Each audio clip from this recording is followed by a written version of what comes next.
the Thanatos to go from a completely different strategy of aggressive, in-your-face Thanatos to go for more of a defensive setup style Athena jungle just goes to show a little bit of diversity on the side of Yenem, but he didn't really execute it as effectively as he wanted to. It could also be something that they've been practicing on scrims. Maybe there was like that one or two slight slip-ups that kind of just disrupted their whole flow. Yeah, you can tell, and seeing the draft come out, you don't just go, all right, we made it to the finals, let's try something new. You know that that's something that they've played around with before. Unfortunately, they just couldn't really pull it off. Bans out. So I like this actually. Thanatos, Chronos, same bans as last time, and they go, look, just in case, because they're thinking the same thing that we did. If you pick the Athena, you have a good Athena. One game doesn't mean you're terrible at it. Tell your ranked friends that as well. So you see that situation, you go, all right, look. You fool me once, all right, you messed up in game number 2. I'm not trusting you to mess up again, so we're gonna take your secondary pick. But backstab, go back to the Odin! But this time, it's not Odin and Guan Yu necessarily. It's the Odin and the Zeus. You have a little bit more synergy between your mid-mage and wherever that Odin is going to go. That's a flex pick like we saw before going into that solo lane. I expected not necessarily to go in solo this time around. If it's going to be a Zeus middle, which it should be, it has to go in jungle or in the support position, this Odin. And the Wheelish selection right away from PKO to make sure that Odin will have some tough competition across the way. A Wheelish, Hou Yi, Athena, these are characters that are going to work very well, and it's going to be the Odin and the Guan Yu and the Zeus. But I like the Wheelish pick from PKO this time around to really deter the Odin from any sort of engagements. They probably recognize that it is going to be Odin non-solo lane, so having jungle or Wheelish here is going to prevent a lot of the damage coming from that jungle Odin. Well, PKO not expecting to see it in the jungle as they ban out the Ao Kuang. So still banning out junglers here in our second round of bans. Sol and Scylla taken away by Backstabbed. So PKO will have to look for a different type of mid laner. Last ban coming out from PKO will be a pass. We see this here and there. It's not completely unheard of. Why go for the pass? So sometimes you just want to throw the clock back at your opposition right off the bat. You don't really care necessarily what they're going to play, so you put the clock back on them. That might put a little bit of pressure, as well as Backstab V2. They could have been using the time during the ban phase for PKO to think of their next pick if they really wanted to. So instead, they're still going to like to go for this double sustain composition between Guan Yu and the Terra. Raijin will be the mid lane of choice for PKO. So Raijin hasn't seen much love recently in both SPL and SCL. More of these bursty mages, whether it's the Scylla, the Poseidon, even Giannis for the mobility is good for the portals. Not too much knock-up synergy for PKO off of the Wheelish. It's more about just shutting down this Odin. A lot of interesting picks here. The Cupid will be selected one more time. Big area denial in that ultimate, but also the cripple is very important. Especially against the Hou Yi in any sort of 1v1 encounter. This is the whole idea. Forcing the purifications in every single encounter is going to be the goal coming out of Cupid. Yeah, he works very well specifically against the Hou Yi. The Wheelish is going to work very well specifically against the Odin. Let's get the game. It's game number 3, PKO versus Backstabbed.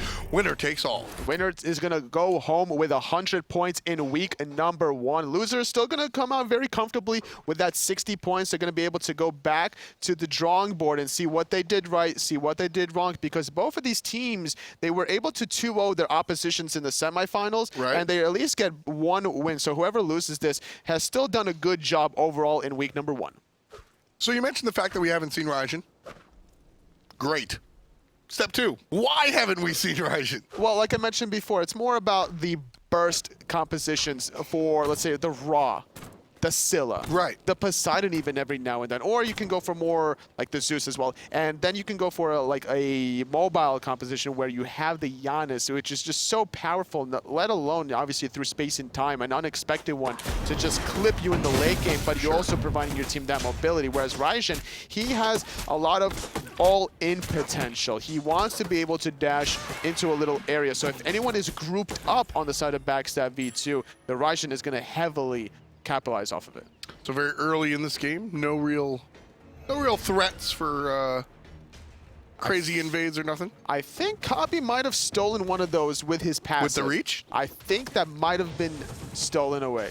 And based off of the graph there, that dip up, it actually looks like Kabi was able to steal one.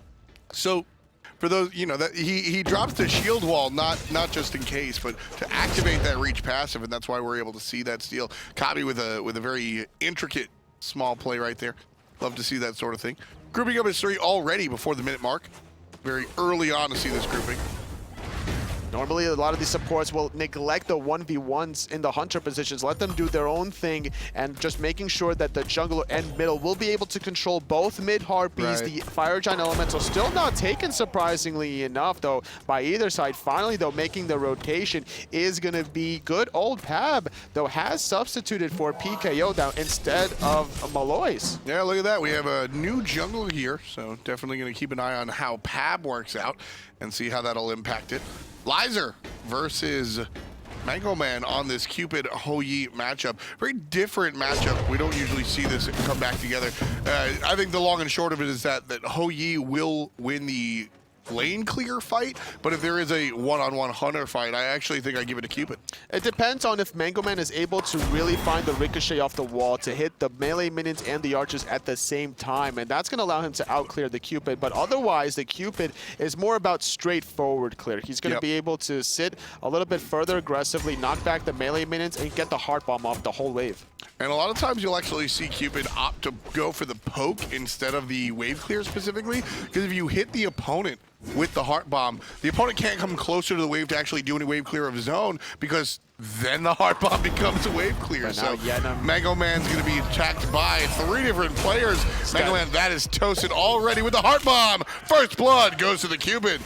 4-man rotation to the lane, though. It's not that bad of an idea because it's the 2.5 minute mark. Buffs aren't responding for another 45 seconds anyway, and look at that dip for the gold-wise. We saw the first blood earlier on in the last game where there was a 5-man rotation in that mid lane, and they gave up 2 waves in both solo side lanes. But now Echo, he's going to jump onto instant connect. He needs to find just 1 sickle, and he gets the solo kill. That was an impressive kill right there. Not deterred by the ultimate, totally just completely going for it. And this is why Osiris is just such a big issue, and why you don't necessarily want to put Guan Yu up against him. You have to play super careful and passive, which is why in game number 2, that Guan Yu wasn't in the solo lane. It was in the Guardian role, and the Odin was in that solo lane instead. So Osiris seems to be a very specific character. We don't see him completely gone from the pick ban phase, but we also don't see him often. What is the specific parameter that you go for the Osiris? It just depends on how much of a bully do you really feel like being. Obviously, the Guan Yu was picked really early in the draft before the second phase bans, and that gave PKO the opportunity to pick up the Osiris because the fact that it was a Terra, Guan Yu, and Odin being drafted by backstab, so they recognize, like, okay, it's either Guan Yu or Odin more than likely in that solo lane, which Osiris is good against both of them. Why not Robin? Why do you go specifically the Osiris? So you go the Osiris because of the damage mitigation that you can provide for your teammates. Obviously, if you want to mitigate some of the mid-mage damage, you can go Khepri support for the Rising Dawn. You can go for the tether option from your solo Osirises. And this is going to help out your team fight, especially when you're always going to be aggressive and go in further, especially considering the fact that if you look at the draft coming out of Backstab V2, you see some sustain options from Guan Yu on Instinct, as well as Fabulous on the Terra. If you're comfortable at connecting your ultimate on Osiris, you have 100% healing reduction. Even the Cupid's going to provide some heart, so having that anti-heal available, I think, is a really big part of what Hysteria Echo is going to be aiming for. I say aiming for because that Osiris ult is not easy to hit, as you brought up. That's going to be a big part of what Echo brings to this team. Here he has to use the ultimate defensively, although he had some help from Kabi. Might have been able to stick around, but better safe than sorry. I think that he definitely could have been able to stick around had he connected that. He's a level 8 Osiris. When you use that ultimate, you have all 8 stacks of your passive, giving you 16% damage mitigation for both physical and magical. So as a result, now, that could have been easy turnaround with an Athena on top. That double ultimate damage could have potentially just absolutely melted Instinct. Man, don't underestimate that passive either. That's 16% damage reduction. Not protections, not health additional, damage reduction. And DR, damage reduction, is one of the more powerful stats. I mean, I joked about it with Aggro the other day about we saw a mid-build Mark of the Vanguard I was like, that 5 is going to be a big deal. Jokes aside, it was against a couple of characters with dots. That adds up. So when you see 16%, oh, that's incredible. Instinct is in trouble. He got hit with a sickle and the 2. All he has to do is go back into the cavalry charge. He has to avoid one more sickle. He does. He's going to be able to walk away for now, but Echo, he might be in range to find it over the wall. Not in range. And it's a very short range on that ability. That's actually one of the more interesting abilities when you level it up. The radius gets larger. Oh, but the radius of the Cupid ultimate is going to prevent Mango Man from walking out of that one. But now dashing through, Mango Man still on the worser end of that exchange. If he's not careful, this heart bomb is going to be available very soon. And that's is why we see Mango Man having to retreat. But the rotation from the rest of his teammates wants to clean up this Cupid. Yeah, you can hear PAB from behind. Feather Step is good, but that Cupid dash is so long, he's going to be safe. Ultimate out of the Osiris, not going to find the mark. But back over to the left side, a little bit of a fight here. He needed to wait for the stun effect of the tether before committing to that ultimate. Get the guaranteed hit. You already committed, and you have the damage reduction from the tether, from your passives. Just jumping the gun a little bit was Echo. A little bit too soon there. Just shy of 7 minutes on the clock, 1-1 here. Everything all even. Team separated by about 200 gold, which is nothing. Everybody really looking for their first chance to really put their foot on their opponent's throat. And this is going to be it for Backstab. They're looking for the Gold Fury. They know that Kabi's around. No Wrath available on the side of PKO. And Zeus is certainly there, so that's a scary situation. Either take the gold or take the fight. Right now it looks like Backstab going for the fight. Kabi's forced into the ultimate, chased out of the ring, and the Zeus ult is used. That's actually a bad look for a team that wants to find a Gold Fury. Absolutely. You commit the Odin and the Zeus ultimate onto the Athena. She had to use that ultimate defensively just to get away, but at the same time, now the Athena has to back to base, doesn't have the ultimate to maybe use it onto Echo in that soul lane, which provides more of a leeway for Instinct to get back into the game. And if you look at Guan Yu versus Osiris, sure, Osiris will control the laning phase early on, but team fight-wise, Instinct will really be the better end of it as long as he can constantly get the sustain off. Still looking for the kill right here. Instinct just going to take a lot of damage from this Osiris player right here. Echo coming through in the clutch. He's baiting a little bit, but it doesn't seem that Yenem really wants to commit at this point, especially considering the fact that Echo is ethereal. He has the damage reduction. He can also easily escape that Odin cage just by walking through it. Yeah, not too big of a deal there. And that's another reason why Osiris was probably picked up, just to be able to survive those ultimates. Walking through that cage is just going to be so important for his team. He wants to be able to get into the action with his ultimate, and if he's going to get ultied off and the rest of his teammates can't save him, well, he can save himself by walking through it. It seems like Osiris is far from a one-size-fits-all god, but has a couple of boxes that you have to check if you want to pick Osiris. Do they have healing? Check. Do they have a god you can bully? Check. Do they have some sort of structure you want to walk through? Check. And all of them have been checked here for Echo. So I got to say, this is a fantastic selection coming out from PKO. As well as being able to have a 1-level lead thus far. Looking at the net worth as well, Osiris having a comfortable lead over the Guan Yu. Gold Fury being started though by Backstab. PKO, Kabi's in range, he finds the taunt. And this should be totally fine with all the ultimates they have. Gold Fury goes down, it's Backstab. Still looking for the fight, however. There's a big one, kills on 2. Out of Backstab, DJ Humphrey and the support pick up 1. It's going to be 3-1 after all said and done. Let's take a look at the graphs to see just how that impacted it. Wham! Big lead for Backstab. They take the Gold Fury, they take the lives of the players on PKO. That's the draft synergy in full effect. Odin ultimate, Zeus ultimate, Cupid ultimate, even Instinct making that rotation in time. So it's like, all right, I don't even care about getting bullied by Echo any longer. You can have my tower. I'm just going to be able to make sure that my team is going to secure the Gold Fury and win these team fights. Both of the teleports were on cooldown for the solo laners. Instinct had to walk on all the way over, and it paid off. PKO get the stop they wanted in that mid-tier 1, however. Good defense right there. And when it comes down to it, totally Backstabbed here.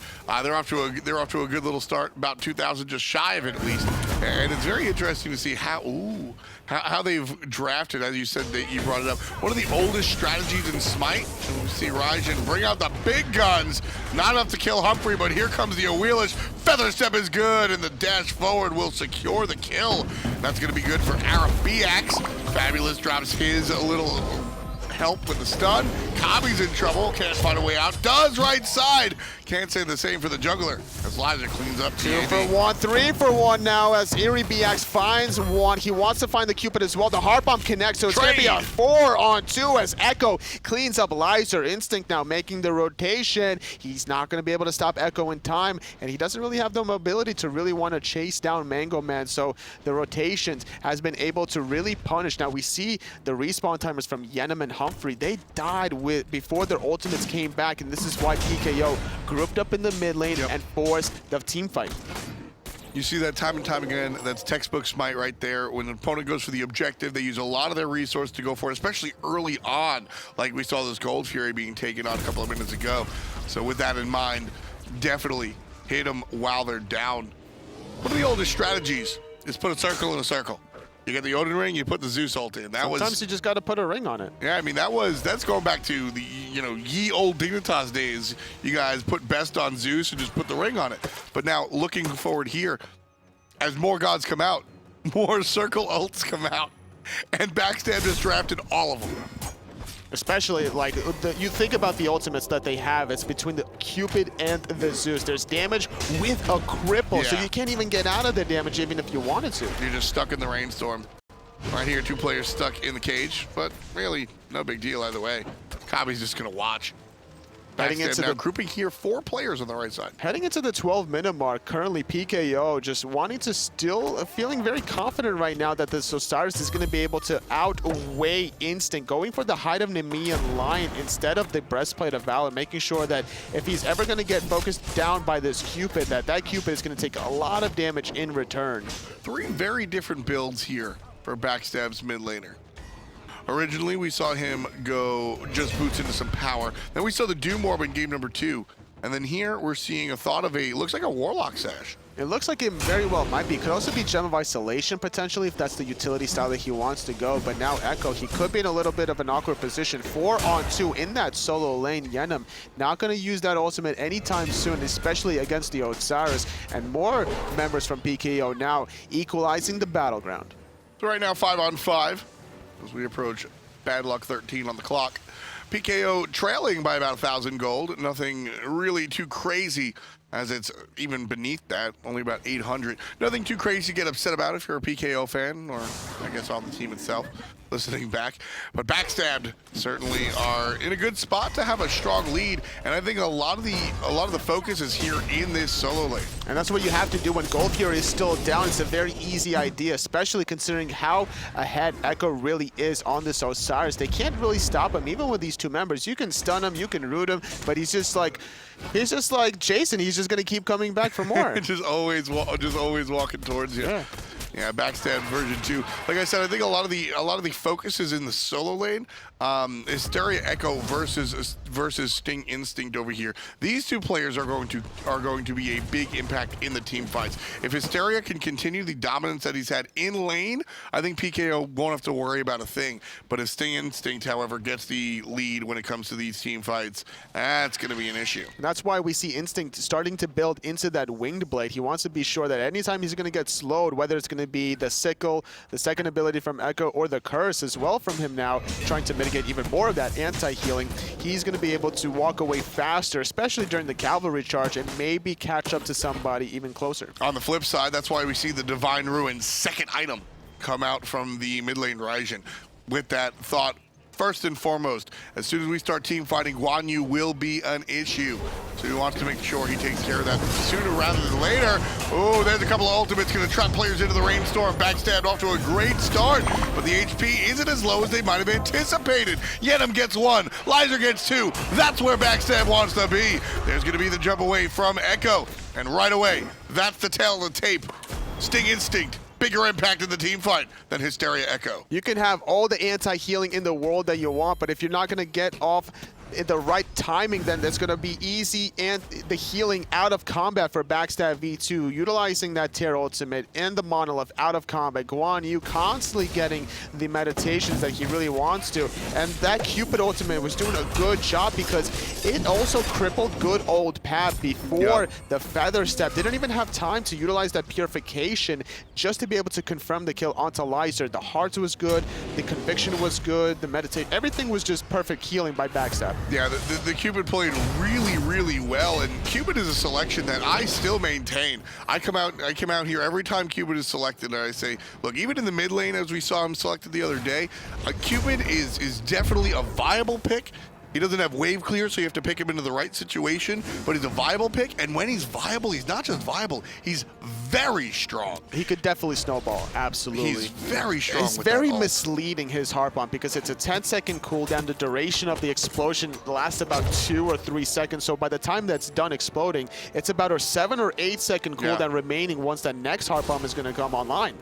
And you're doing more damage as you build up that passive with the heart bomb. You get the stun out of it as well, and that's really the key. I mentioned the Odin Cage came down, Zeus came down, and the Cupid ultimate came down, and the damage wasn't strong enough. It was the follow-up basics coming out from Cupid. Right here, we're looking at net worth. I bet you Cupid is at least 1 or 2 on the player damage after that team fight.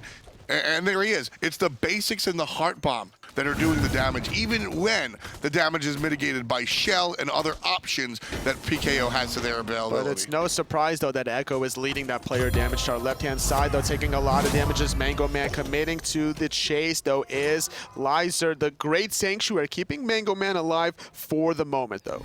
So right now we're taking a look towards, oh, there it is. I was actually going to bring up the fact that level 12 of Wheelish didn't have a second relic. It will be the Sanctuary, which is a strong selection looking at, we've been talking about these ultimates a lot, Toli. The Zeus. These are ultimates that can be sanced out. You have to be able to time your Sanctuary to survive that triple detonate stacked from the Zeus. Any single time you're stuck in that ultimate, you might as well pop that Sanctuary, especially if your jump is on cooldown. Mango Man gonna get pulled, though, is the Odin on the right-hand side. And there's the rant comes down, separating 2 players from their gank target.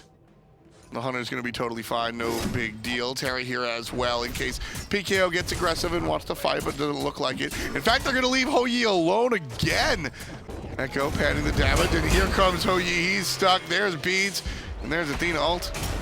A lot of cooldowns were used on the side of PKO. Both of the relics from Mango Man. Finding the stun onto Lyzer from behind is good old Pab. Gonna find the knockup. Purification was used onto Lyzer. The stuns are raining down just to keep Copy alive for the moment. But 3-on-3 in the duel lane. And with these hearts and the sustain from Terra, Backstab will not stop pushing. They're gonna continue the pressure, especially with Zeus rotating here before the Raijin. Yeah, I like that play coming out from the Hou-Yi. He ults his own teammate, knowing that, well, clearly he's not going to do damage or heal him, but it deters the opposition from coming into that area to finish off Kabi. Love that small little play there coming out from the Hunter. And this is a big little play coming in, backstabbed, looking for the tier 1, but they're very quickly chased away, totally. Smart play from Instinct to stay in that solo lane, though. Even though he doesn't have teleport, he could still potentially rotate to the mid lane if he wants to maximize his farm potential. Grabbing waves is more important at this point than grabbing even the tier 1 towers. And look at this, he's even staying to try to get that tier 2 tower. Everybody's here on the left-hand side for PKO. This is a non-fight. This is a non-fight. Backstab. Four-man taunt, though! But they're going to be forced to. The 4-man taunt forces out the ultimates, and they're going to forge the issue. DJ Humphrey grabs one. Continuing on for more is Lyzer trying to find the shots. Can't dig it. There it is. Gets it down. Number 9. And it's a love potion that Backstab are spreading. The Cupid has done exactly what he needs to do in this game. 5, 1, and 4. And look at that. The tier 2 tower goes down. Backstab didn't even want to fight. Instinct's not done. He's going to go on the cavalry charge. He finds 2 hits, 3 hits. Is not going to matter. The Sanctuary has been used. Great job from Backstab V2. They turn around a team fight completely on its head. That was because the Raijin wasn't there to really capitalize off of the Athena taunt. Sure, you catch 4 people in the taunt, but it's only the Osiris that's very basically in position to capitalize off of it, which is not the only person you want. And that was, you know, you gotta tip your hat to some of the finer points of SMITE, the positioning of Backstab. Now, it was very bad positioning, I think, objectively, to say to group up near an Athena. But what was good positioning was the distance that they had between their opposition. They said, listen, we can do this dance and you can look at us. As long as they have vision, they being Backstab, they know that PKO isn't invading their jungle or anything. They can communicate to the Guan Yu. This is a non-fight. We are not fighting. We do not want to engage. Don't worry. Stay in lane. And then they get forced to fight because they weren't perfect with their positioning, and they get taunted, but they're still able to figure out how to take that fight when they get engaged on. And with that, the 2-for-0, they found the tier 1 tower on the left. They almost got the tier 2 tower as well. They could potentially look for this Gold Fury. They don't have the ultimate from both Guan Yu or the Terra, so you have to be a little bit mindful about those two important cooldowns. But you have the Wrath on the Terra. That's true. That's going to be easy to execute, especially without any sort of Wrath opposition on the flip side. Zeus ultimate comes out. Kabi not even going to worry about it, just going to give it up at the 20-minute mark. The goal lead from Backstab extending to beyond the 8,000. I think Fabulous used the Wrath after it went down, just for extra You got to make a frosting. statement, even to the Gold Fury sometimes. There you go. We extra executed you here on the left side of the map, but the right side of it, left jungle. A little bit of engagement, not really much anything to talk about, but a little bit of flair and pizzazz. 21 on the clock here. 14 kills, excuse me, across the board, 9 of them belonging to Backstab. And the gold lead certainly belongs to Backstab as well. They're up by, as Toli said, 8,200 gold. To be a little bit more specific, hold that thought. We're going to add 1,500 to the pockets, and that's going to be a large lead, 9.3, as Backstab are not doing what their name says. They are stabbing PKO right in the front. That's what they have to do, and they're doing a great job at it thus far in the mid lane. Echo is in ethereal form. He's very quick as well. Has the damage reduction to be able to dive that backline, but it's going to be Echo and Yenim, though, trying to dive that backline, but instead going to get pulled away. And even still, I think that's not a terrible situation. You're chasing out that Awilish ultimate, which does have off-label uses, so making sure that she doesn't get that attack speed and power is a very big deal. And Fabulous is actually going to get a kill. There's the final turnaround. DJ Humphrey was low, and AraBX gets credit for it. 1 for 1 so far. Up, down, out of the Odin. He's going to fall likely. There it is. AraBX gets his second kill of the contest. There's 2 more for Backstab, however. It's a 2 for 3. And with the rotation from Lizer having the hearts, it's going to be very easy now. It's all 3 sustained options from Backstab being alive, and it's against 2 tanky targets that don't really have good defense control on their side of things. It's more of a setup opportunity for Kabi and diving the backline from Echo, but you're not going to be able to dive anybody with a triple sustain. Yeah, the fact that you've got the Guan Yu, the Cupid, and the Terror. I say Terror because that's exactly what she's been. Stunning, healing, just everything the Terror brings. Fabulous has been able to find it. Like Lizer finds the long-range heart bomb.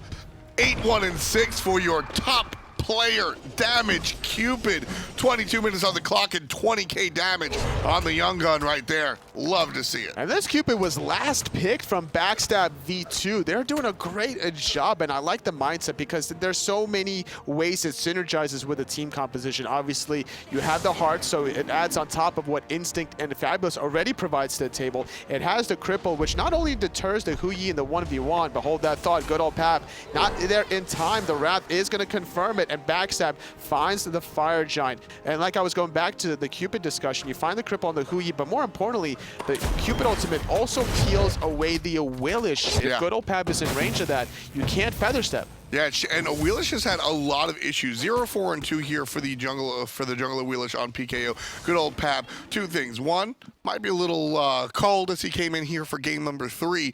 Wasn't available for the early 1 and 2. But yeah, that Cupid, it devastates this Awilish pick. I love how this draft went because Backstab baited that Awilish pick 100%. They picked Odin nice and early and said, pick Awilish, we got the cripple.